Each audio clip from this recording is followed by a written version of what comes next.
forward to the business of the day, inviting Mr. Brown to take us on the topic, the benefits of virtual reality, and Mr. Brown will go. Let's jump on together.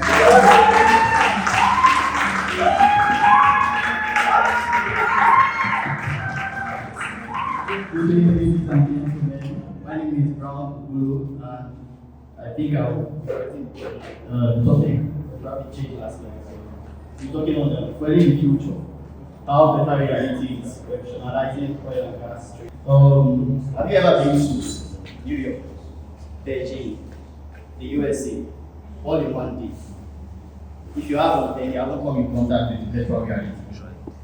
Virtual reality is a space that is a safe space that enables the user to interact and learn.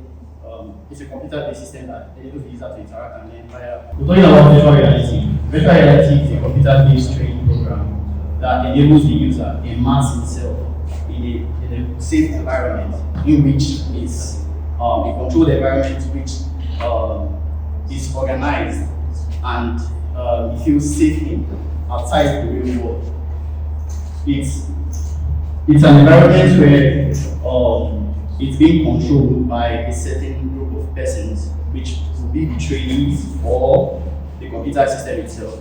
And then this person the user feels like he's there, he's immersed in the system. And that's called the immersion effect. This effect grows so deep that it gets to a point where the person totally forgets his environment and feels like the virtual space is his comfortable space. That's where he actually is. Now we're talking about the immersion effect. The immersion is that point where you are no longer aware of where you are. You feel like this space where you find yourself now is actually the reality. It gets so deep that you might see food and you might not feel the food. You might see it stimulates your senses. Your organs and all that are all stimulated, and then you feel like you can feel, you can touch, you can sense, you hear, and then your brain works. Your brain works on impulse. It interacts with your brain, and then your brain gives you first impression. And in order for us to interact with this virtual space, we have to have a communicating device. And now these devices, they give us the input and the output. For this now, as you can see, the lady there is using a headset and an handheld device. The headset creates a stereotypic display where the person feels he's there. He feels like, oh, I'm there in this world, this is my new home, this is what I'm doing.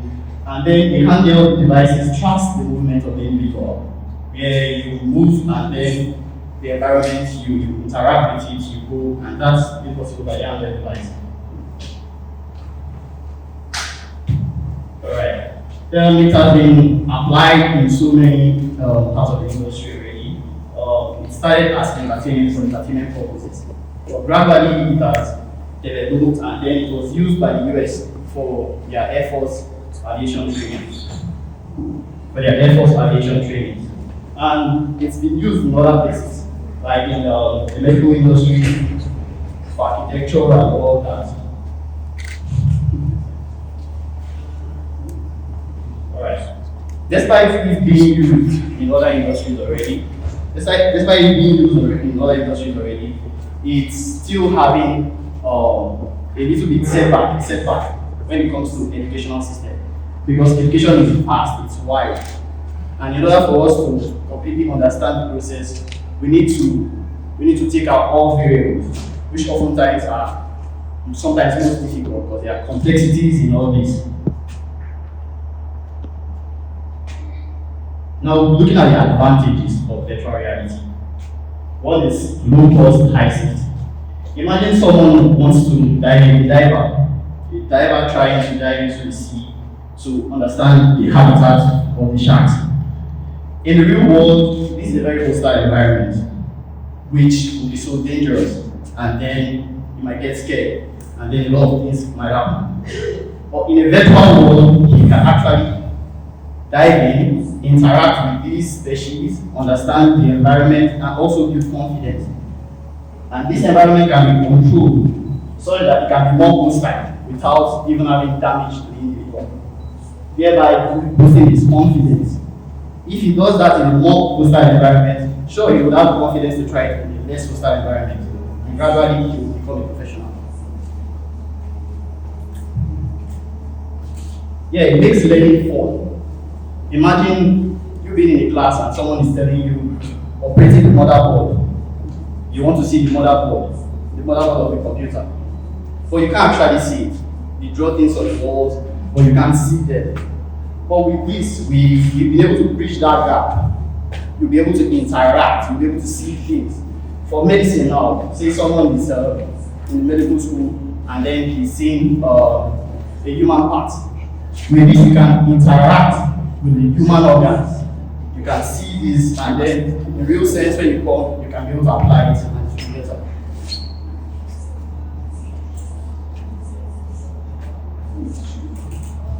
Alright.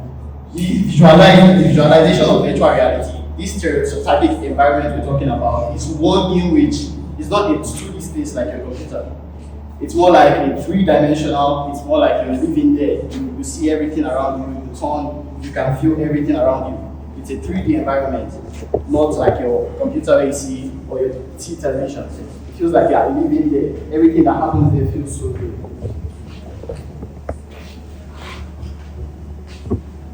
Now, the further goes more interesting because you can actually interact, meaning that you don't just see these things, but you go as far as touching them, feeling them, making your own assumptions, making your mistakes, and then having corrections without actually destroying anything.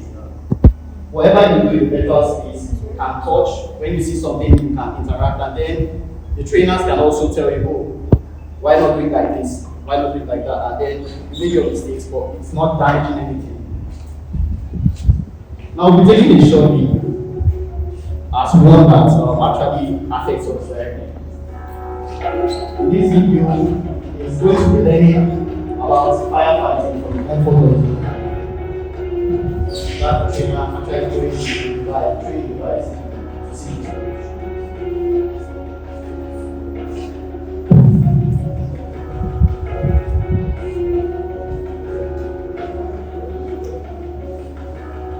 That's the trainee. And that's the virtual machine. That's the input and output device that bridges this gap. It has transitioned from its reality into the virtual space.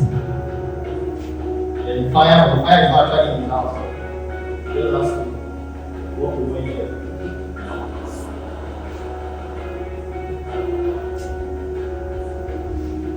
You can see that the handheld device tracks the motion as it moves the handheld devices. That's what moves in the virtual space too. And now the beauty of this is, with one machine, you can create different scenarios. You can create multiple scenarios.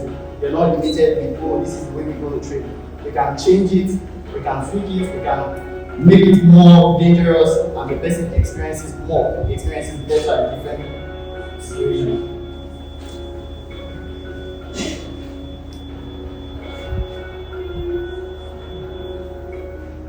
I think he's going to come back to reality. I think with that, if he sees a fire out there, he'll be able to deal with it the same way he has actually handled it there. This is a wireless headset, and this is the Bluetooth mode as the handheld control device. These make it possible for actually interacting in the virtual space, which he has done. So in conclusion, the benefits of virtual reality in oil and gas industry, oil and gas training are numerous, from providing a safe and a massive training environment to reducing costs and providing employee retention.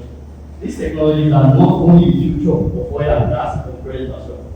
In conclusion, we have seen how oil and gas training can be crucial for the industry, but also how they can be challenging to implement. However, by incorporating virtual reality technology into these trainings, companies can greatly improve their efficiency and effectiveness. Thank you for your attention. Now we would like to open the floor for questions and verifications. You understand that the topic of virtual reality is oil and gas trading may be new to some of you. So please don't hesitate to ask any questions you may have. Thank you.